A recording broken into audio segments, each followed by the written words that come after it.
Women are powerful creators. The Align Women podcast features female entrepreneurs, leaders, and other professional women who've demonstrated agency and innovation in their personal and professional lives.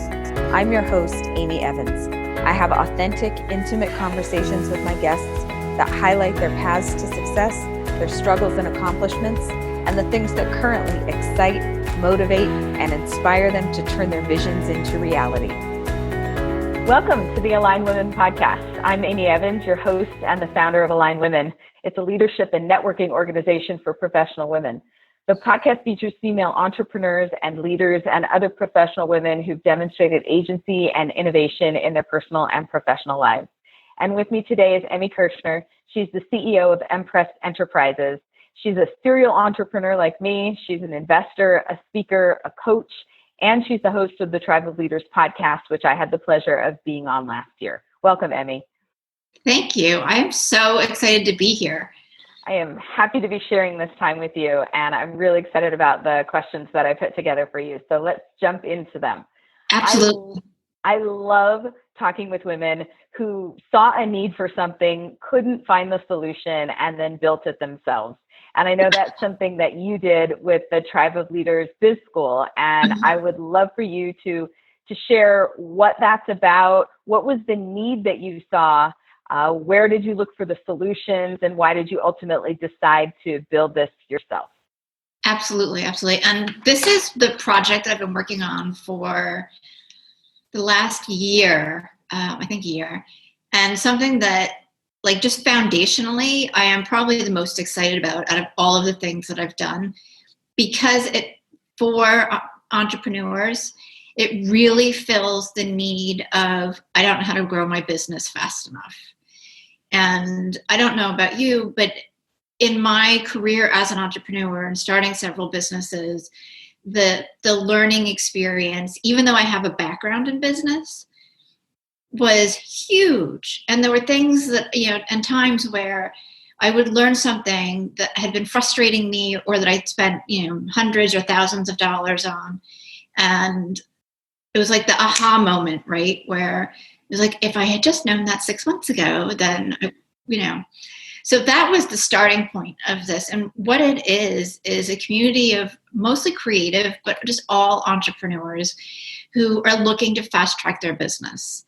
They want, and they're excellent at whatever it is that they do, whatever product or service they offer, but they want to be able to grow and scale faster. They're committed to seeing their vision through, and they're part of the community because they want the support, because being a business owner and an entrepreneur can be very isolating at times. And then they want to learn, how do I set up systems faster? How do I close more deals faster? How do I, connect with my audience in an authentic, transparent way? And anything else that you can possibly imagine, that you need as a business owner. So it's an amazing platform to be a part of. There's videos in a library, so you can watch stuff at any point in time. I do a live training call and then a live co-working call every month on Zoom.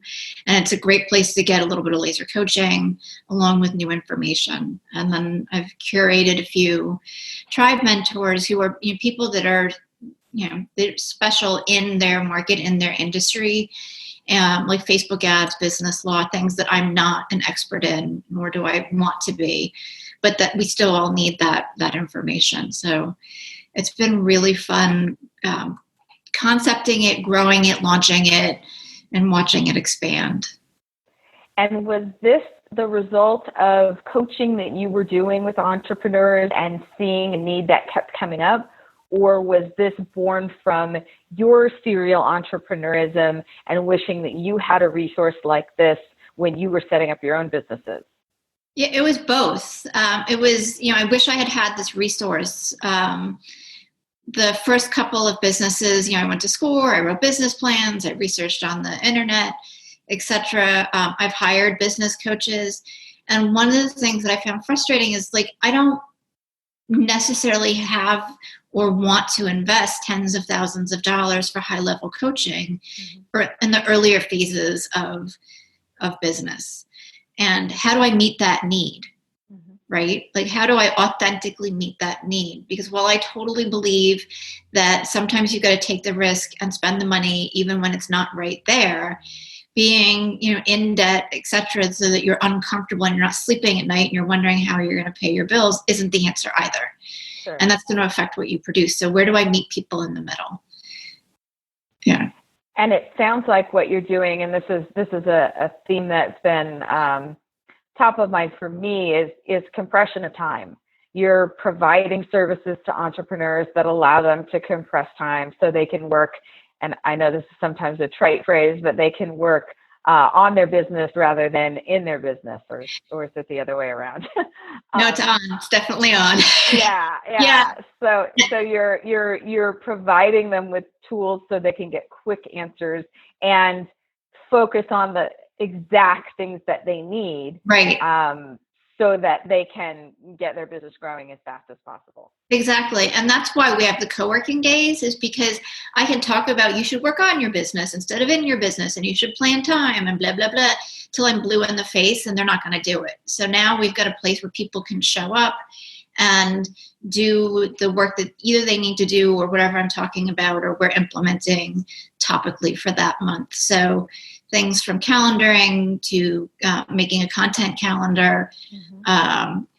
It all runs the gamut and changes month to month. Social media planning, anything like that. Like, I'm sitting there with them as we're doing it. And there is some education, but mostly it's like, hey, how do I do this so that it works for me? Or this is where I'm at, and how do I, how do I get to the next place with it, or where I'm stuck? And then they've got it done for the month.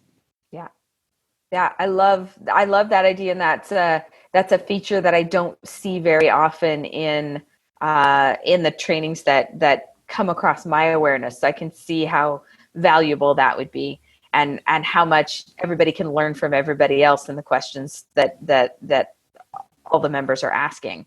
So Yeah. you mentioned that this is a good fit for creatives. Tell me more about the ideal audience for the Biz School. Absolutely. So by creative, I don't mean necessarily super artistic, although everybody is welcome. The creative for me tends to be people who are a little more right-brained and less left-brained. So, they feel like they're not great at numbers, or they feel like, math isn't their thing. Putting in systems and getting into that detail work is a struggle for them. Yeah. So, they're more visionary, they're more top-level thinkers. They're the ones that create the projects and the ideas, etc. So I help bring both of those pieces together and then help them scale their business. They're usually, about to make six figures and want to move into multi-six figures. Okay. And tell me what the timing is like. What's the structure of the Biz School? When do people join? How long are they a part of it? Absolutely. So they can join a couple of times during the year. And our next period for enrollment will be the end of April. And we're usually open for a couple of, 5 days or so. And then I'll probably be again in the fall. Got it. Open enrollment.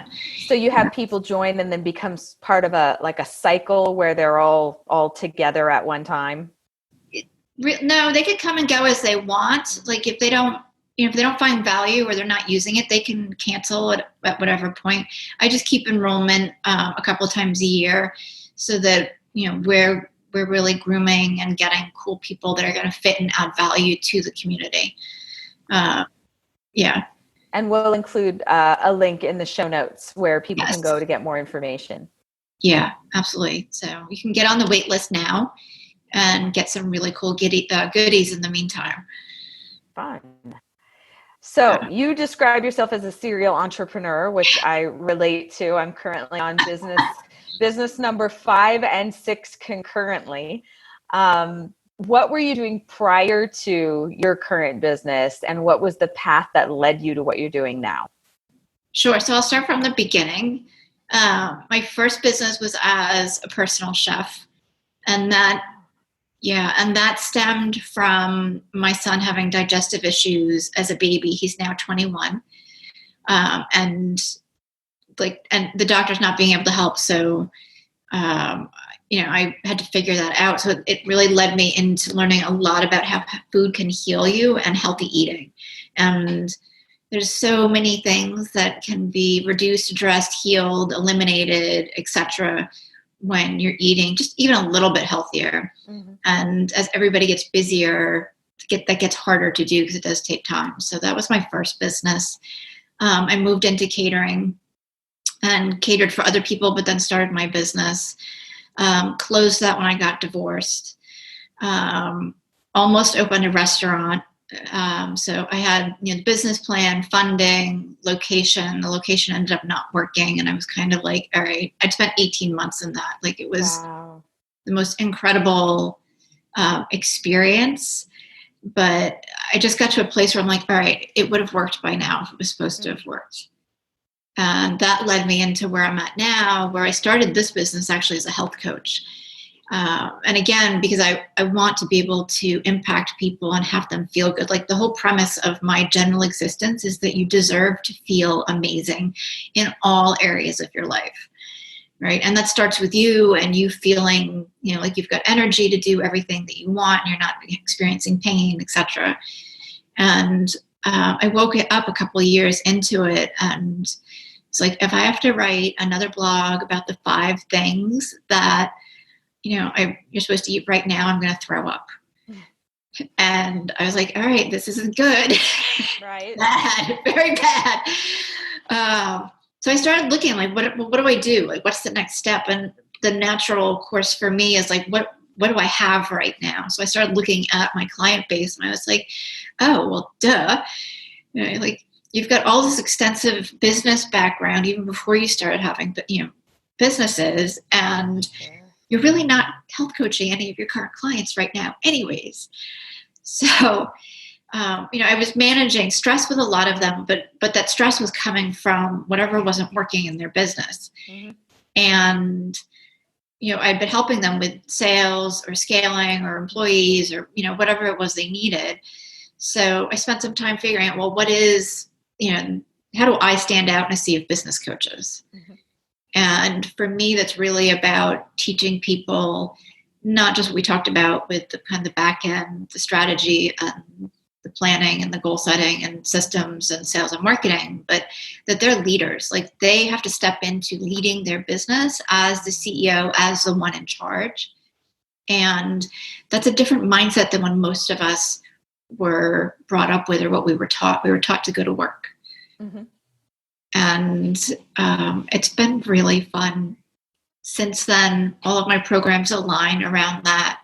And I get to see my people just take huge leaps in their success, not only in their business, even though that's the primary piece, but as you know, and I'm sure you agree, where you're showing up in one place is how you're showing up in everything. So their relationships improve, they're energized, they're having a more fulfilled life, and they feel good about themselves. Yeah.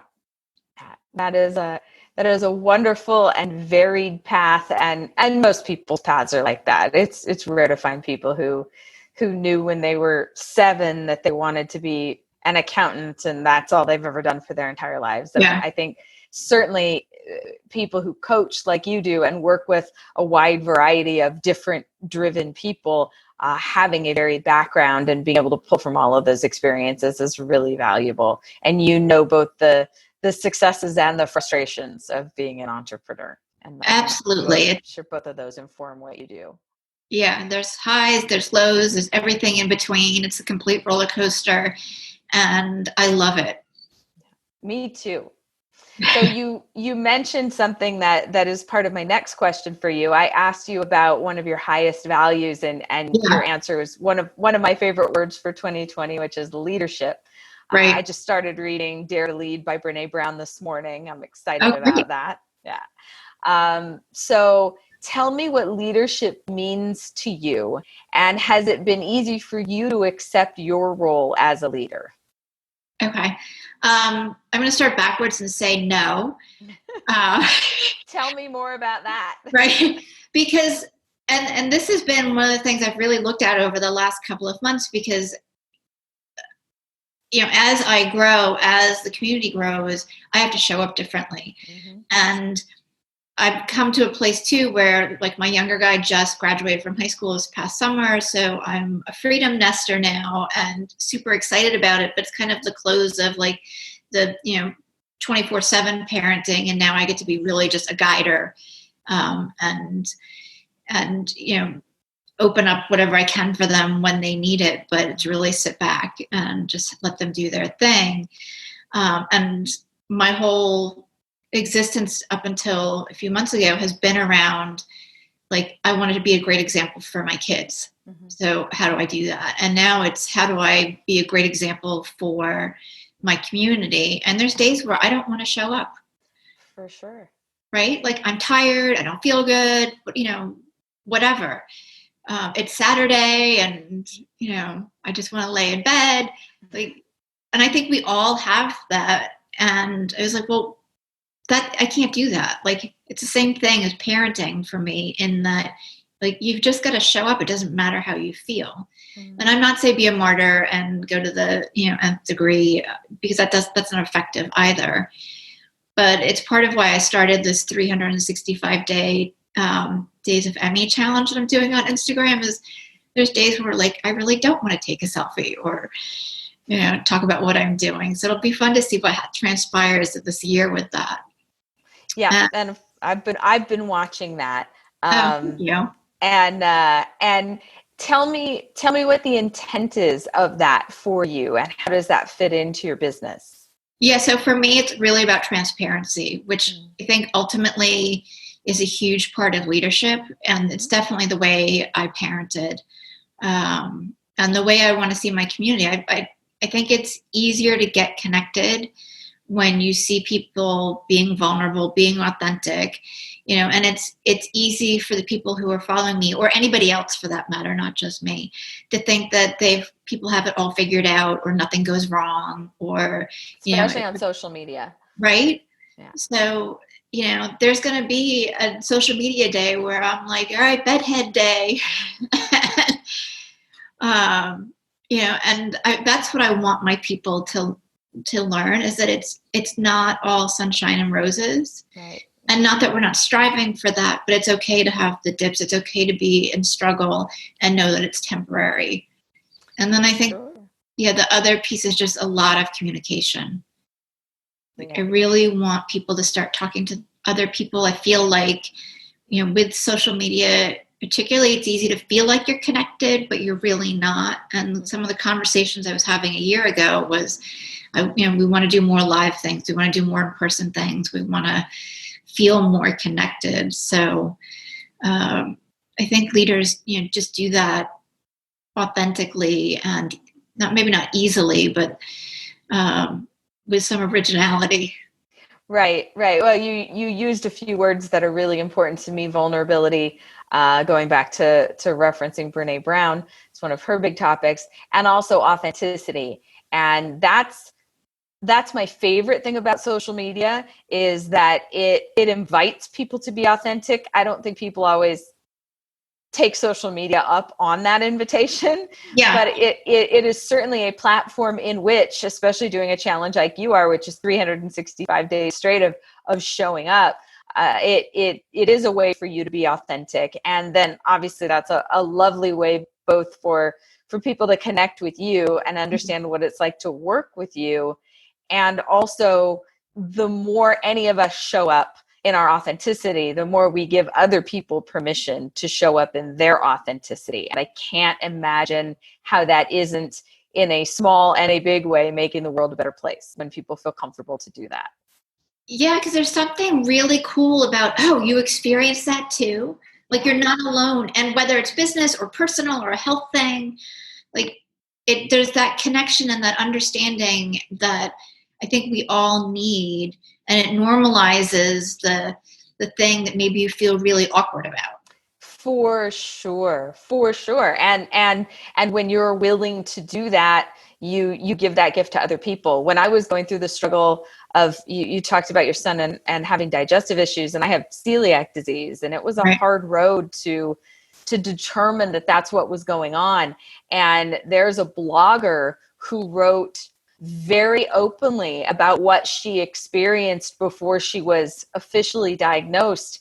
And she wrote things that must have been incredibly embarrassing to write about going about her day and the digestive problems she was dealing with.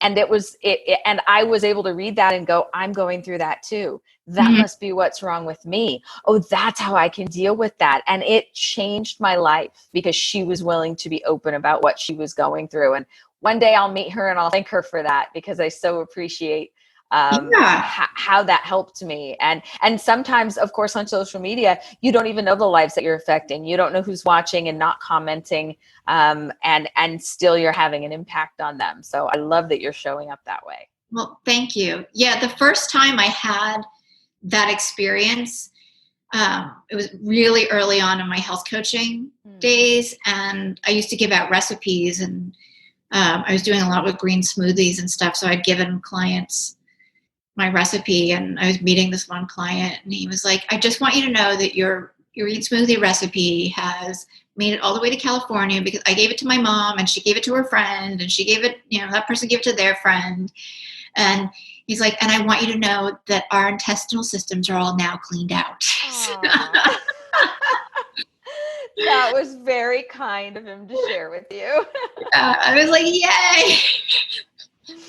Yeah, you never know the power of who you're going to reach when you are willing to show up authentically. So it is fun to watch. So where can people find you to follow you on Instagram? Because by the time this podcast airs, you will still be right in the middle of your 365 days of Emmy challenge.